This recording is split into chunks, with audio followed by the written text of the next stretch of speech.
Fundación de Bolivia, 6 de agosto de 1825.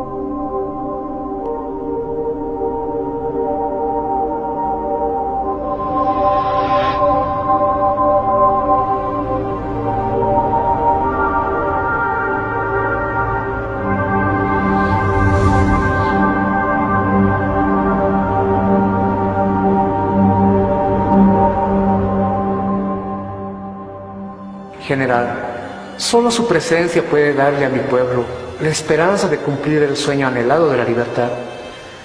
Deseo que los revolucionarios hemos venido forjando a lo largo de todos estos años de lucha. Sé de la compleja situación de este territorio y sé de su pasado, mi querido doctor. Mi general, he sido malinterpretado. Toda mi acción ha sido pensando siempre en mis compatriotas. Lo imperioso ahora es saciar esta sed de independencia.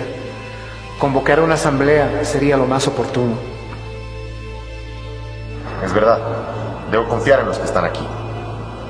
Redactaré un decreto que convoque a la asamblea, en la que los hombres de este pueblo decidan su futuro. Pero antes, debo informar al gran general Bolívar.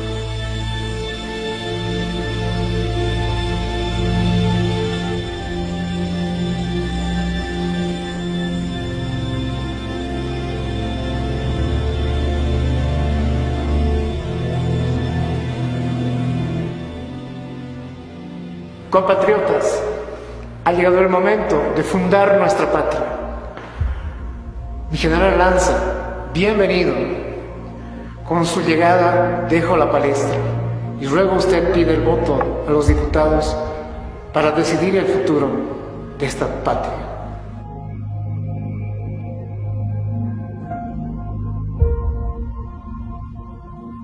Muchos compatriotas han muerto por la libertad. Muchos revolucionarios no están aquí, en este momento tan crucial. Son solo 3 preguntas para decidir el futuro de nuestra nación. Sírvanse decir si están de acuerdo o no con la anexión a las Provincias Unidas y al gobierno de Buenos Aires. No. La siguiente consulta: si están de acuerdo o no con la anexión al gobierno de Bajo Perú. Sí. Nuevamente, si están de acuerdo o no con la anexión a Bajo Perú. No. Y por último, si los departamentos de Alto Perú declárense a sí mismos un Estado soberano e independiente. Sí.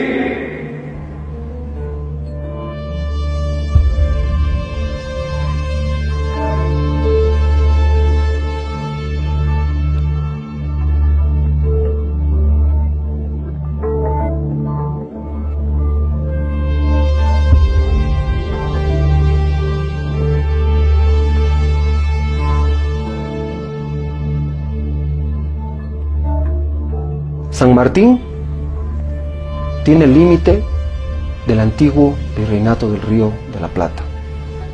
No puede ir más allá del río Desaguadero. No puede subir más al norte.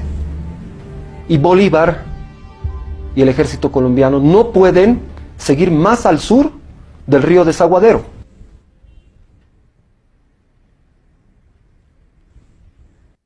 Esos son los límites que se imponen ambos grandes líderes de la independencia en Sudamérica. Y tenemos al ejército colombiano con el sueño bolivariano de la Gran Colombia. La duda de si traspasar o no y entrar a las tierras ya llamadas Alto Perú, aunque se llamó Alto Perú muy brevemente a estas tierras. Su nombre, como usted ha indicado, es Charcas. Sucre no debió, después de la conferencia de Guayaquil, haber cruzado el río Desaguadero.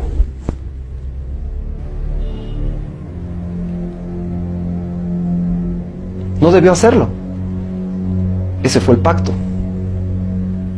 Pero Sucre cruzó el desaguadero y cruzó hacia el sur, teóricamente para vencer la última resistencia realista que existía en Sudamérica, la resistencia de Pedro Antonio de Olañeta. Recordemos que los últimos meses antes de la llegada de Sucre y antes de la famosa o llamada batalla de Tumuzla, teníamos a un gobierno autodenominado realista, pero casi de los hombres proespañoles más acaudalados de la región, a cargo de don Pedro Antonio de Olañeta, que era básicamente un comerciante, lo que diríamos hoy un gran transportista, entre otros negocios que tenía. Pero Pedro Antonio de Olañeta es vencido y muerto en el combate de Tumuzla, donde las fuerzas realistas hacen implosión después de haber peleado durante 16 años contra las republiquetas y haber sido reducidas al mínimo. Esta fuerza realista hace implosión, se divide en dos, y esas dos partes se enfrentan entre sí, y la parte que todavía comandaba Pedro Antonio de Olañeta es vencida. El paso que hace Sucre del desaguadero sea innecesario. Pedro Antonio de Olañeta ya está vencido. Por eso es que sostenemos que en el momento en el que cruza el ejército colombiano libertador a Charcas, a lo que actualmente es Bolivia, no independiza a nadie. Sucre emite un decreto en el 9 de febrero de 1825, en el cual se establece que las tropas están aquí solamente para ayudar a los altoperuanos a determinar su autodeterminación. Y solamente van a estar durante el periodo que sea necesario y luego se van a ir. No están aquí para establecer un nuevo gobierno. Cuando llega Sucre a Puno, va a su encuentro Casimiro Olañeta, y ahí ocurre un evento que yo creo que es mayor para el futuro del destino de estas tierras, que es la preparación del decreto del 9 de febrero. En el decreto hay una versión, como reconoce don Gabriel René Moreno en las notas de su biblioteca boliviana, hay una versión preparada en Puno y hay el decreto de la paz. En los años 40 del siglo XIX, Casimiro Olañeta reclamó para sí, digamos, el cambio de las ideas que tenía originalmente Sucre a las que finalmente se plasmaron. Por ejemplo, en el borrador del decreto decía que estas tierras organizarán un gobierno, y en el decreto de la paz se dotarán. General, solo su presencia puede darle a mi pueblo la esperanza de cumplir el sueño anhelado de la libertad. Deseo que los revolucionarios hemos venido forjando a lo largo de todos estos años de lucha. Sé de la compleja situación de este territorio y sé de su pasado, mi querido doctor. Mi general, he sido malinterpretado. Toda mi acción ha sido pensando siempre en mis compatriotas. Lo imperioso ahora es saciar esta sed de independencia. Convocar una asamblea sería lo más oportuno. Es verdad, debo confiar en los que están aquí. Redactaré un decreto que convoque una asamblea en la que los hombres de este pueblo decidan su futuro. Pero antes, debo informar al gran general Bolívar.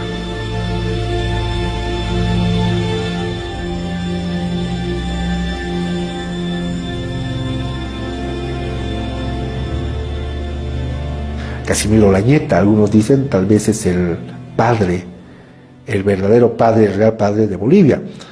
Dicen algunos que la República Boliviana nace con los genes de Olañeta, que son sobrevivencia y negociación. Y es así que Sucre, junto con Olañeta, llaman a la Convención Nacional para crear el nuevo Estado. Y el nuevo Estado tenía que decidir de dónde a dónde abarcaba y si se plegaba o a Lima, y era parte del Perú, o se plegaba a las Provincias Unidas de La Plata, que era la Argentina, o si determinaba hacer una entidad independiente nueva. Y se le imputa mucho a Olañeta, bueno, cambia de repente sobrino, asesor del tío, y después termina abrazado de Sucre y después termina volteándolo a Sucre. Pero yo creo que era sobre todo un realista en política, como ha habido mucho en Europa, el famoso caso de Metternich, por ejemplo, el famoso canciller austriaco. Entonces, yo creo que él era un realista, ciertamente no era un radical ni un revolucionario, creo que podría ser calificado con toda justicia como un político conservador, pero tenía un plan, o sea, un proyecto que en buena parte le funcionó. Y a mí una cosa que siempre me admira, uno puede tener las observaciones que tenga sobre Olañeta, yo tengo ciertamente algunas, pero lo que no puede dejar de admirar, como hace don José Luis Roca, es cómo un hombre sin ejército hace las cosas que él hizo. De cómo estos sobrevivientes de la guerra de independencia, de los 16 años de la guerra a muerte, de la guerra de independencia, sobrevivieron. Me llama mucho la atención personajes como don Carlos Medinaceli Lizarazu, que es considerado el gran héroe de la batalla de Tumusla, que él estuvo pues años antes implicado en la muerte del patriota argentino Güemes, en Salta, en la Argentina. Hablamos de Aguilera, que proclama, ni bien está entrando Sucre y ha cruzado el Salvador, y Aguilera proclama la independencia de Santa Cruz, siendo que él es el responsable de la muerte de Manuel Asensio Padilla, el esposo de Juan Azuruy de Padilla. Pero bueno, se dan cuenta que la causa realista ya ha perdido, entonces son los que a la larga los vemos, inclusive en el primer gobierno ocupando cargos de ministros. Olañeta, Urcullo, Calvo, los doctores de Charcas, no tenían ejército, tenían, digamos, su capacidad de negociar y punto. El verdadero padre de la patria, el que, vamos a decirlo de la mejor manera posible, el que maneja, manipula las cosas para que Bolivia sea una entidad separada del Perú y de la Argentina, es Casimiro Olañeta. Porque Olañeta no se veía a sí mismo como un provinciano que tuviera que obedecer órdenes de alguien en Lima, o que tuviera que ir a un congreso en Lima siendo él charquino, o yendo a Buenos Aires siendo uno más, ¿no? Pero estando en la República de Bolívar y posteriormente de Bolivia, él como uno de los articuladores de la independencia, pues tenía poder para él. Entonces hay un elemento de egoísmo, podríamos decirlo así, de su parte para crear la República de Bolivia, pero a la vez también de visión. Para todos los efectos, para todas las actividades cotidianas, para todas las actividades administrativas e incluso de gobierno, la audiencia de Charcas debía valerse por sí misma. Porque cuando reclamaba ayuda, ya sea de Lima primero o de Buenos Aires después, la ayuda era poca o definitivamente no existía.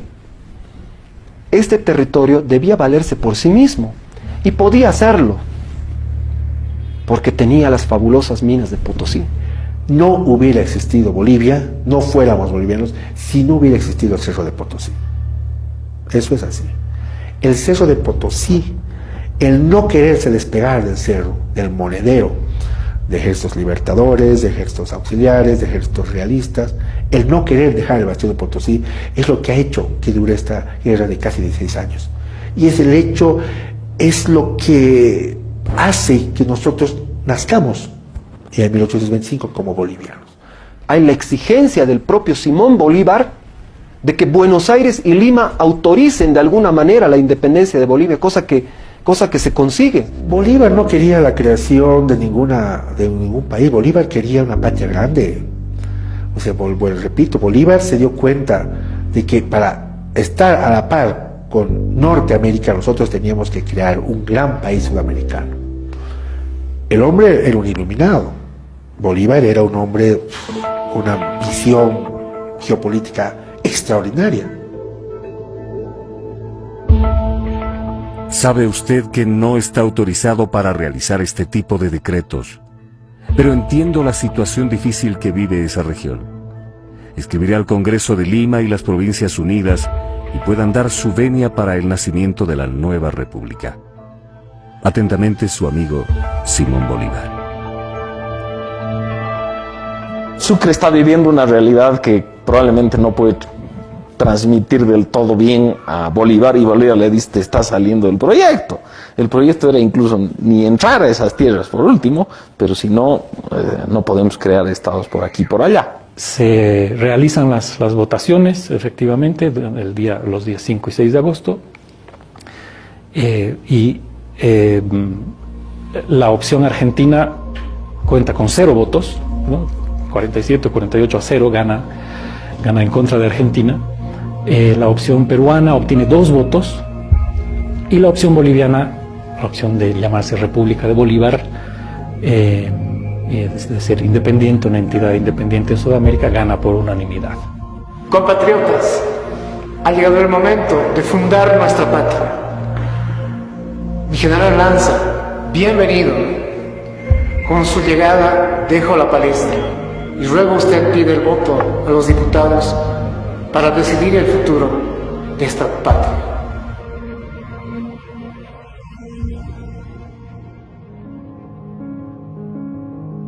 Muchos compatriotas han muerto por la libertad. Muchos revolucionarios no están aquí en este momento tan crucial. Son solo 3 preguntas para decidir el futuro de nuestra nación. Sírvanse decir si están de acuerdo o no con la anexión a las Provincias Unidas y al gobierno de Buenos Aires. No. La siguiente consulta: si están de acuerdo o no con la anexión al gobierno de Bajo Perú. Sí. Nuevamente, si están de acuerdo o no con la anexión a Bajo Perú. No. Y por último, si los departamentos de Alto Perú declárense a sí mismos un Estado soberano e independiente. Sí. Los doctores de Charcas, no nos olvidemos, los doctores de Charcas, ninguno de ellos, de los 47 o 48 miembros que eran, salvo 2, habían combatido en la guerra, ¿no? Solamente Lanza y otro más y Vallivian eran verdaderos veteranos de la guerra, ¿no? Los demás eran todos doctores que se habían quedado en Charcas a saber quién iba ganando y que... Cuando está por firmarse el acta de la independencia de Bolivia, una fuerza brasileña penetra territorio boliviano a chiquitos y llega tan profundo como San Javier, muy cerca ya de Santa Cruz de la Sierra. Sucre, que está a cargo de lo que va a ser el Estado boliviano, de lo que se va a convertir en el Estado boliviano, tiene que movilizar a este naciente ejército boliviano muy pequeño. Pero el avance de este ejército boliviano hace que las fuerzas brasileñas se retiren. Simón Bolívar y Antonio José de Sucre tienen poquísima o ninguna influencia en la independencia del territorio que se va a convertir en el Estado boliviano. Sí se constituyen en un factor fundamental del nacimiento del nuevo Estado, especialmente Antonio José de Sucre, que tiene que emprender una monumental tarea de levantar instituciones prácticamente desde cero. Sucre plantea un proyecto liberal radical, que por ejemplo incluye eliminar los privilegios de la Iglesia, incluye la confiscación de muchos bienes de la Iglesia, que era por ejemplo un importante tenedor de tierras, y en buena parte ideológicamente motivado, pero también motivado económicamente. ¿Dónde estaba el bolsillo necesario para enfrentar las tareas que tenía que enfrentar? Y yo creo que ahí se pone al frente a las clases más, digamos, de notables bolivianos, charqueños, que son, digamos, están simbolizadas por Olañeta, y rompe con Olañeta. Una de las cláusulas de la independencia decía, por ejemplo, que abolía la esclavitud, pero los esclavos liberados tenían que resarcir los daños a sus dueños. Habría que preguntarse cómo, ¿no? Es decir, si eres esclavo, no tienes ingresos, no tienes propiedades, no tienes nada, ¿cómo le resarces a tu dueño? Sucre, desde el momento en que entra a Charcas con el ejército, o con parte del ejército colombiano libertador, y ve que las arcas de Potosí están vacías, comienza a tener problemas con sus tropas. Al final de cuentas, vinieron a Charcas porque necesitaban también de Potosí. Sin su ánimo militar y sin la presencia de un ejército poderoso como el que tenía y de una personalidad relevante. Era un hombre joven y sin embargo era un absoluto liberal convencido. Creo que hubiera sido difícil, solo teniendo doctores de Charcas, concluir un proceso político como el que se dio en esos momentos. Comienza la rebelión de las tropas de Sucre en contra de su comandante. Y son varios levantamientos que suceden en contra de Sucre. Hasta que en uno de ellos, un soldado argentino de apellido Caínzo le dispara. Sucre es el verdadero, es el real, no usaría la palabra verdadero, es el real padre de Bolivia. Él cuando se va dice, aún pediré un premio a la nación, al no destruir la obra de mi creación. Él en el fondo entiende que el sueño de Bolívar, de esa patria grande, es irrealizable, por lo menos en ese momento, principios del siglo XIX. Y se da cuenta que a nosotros, a los altoperuanos, hay que darles su país, su república. Aún pediré otro premio a la nación entera y a sus administradores. El de no destruir la obra de mi creación, de conservar, por entre todos los peligros, la independencia de Bolivia.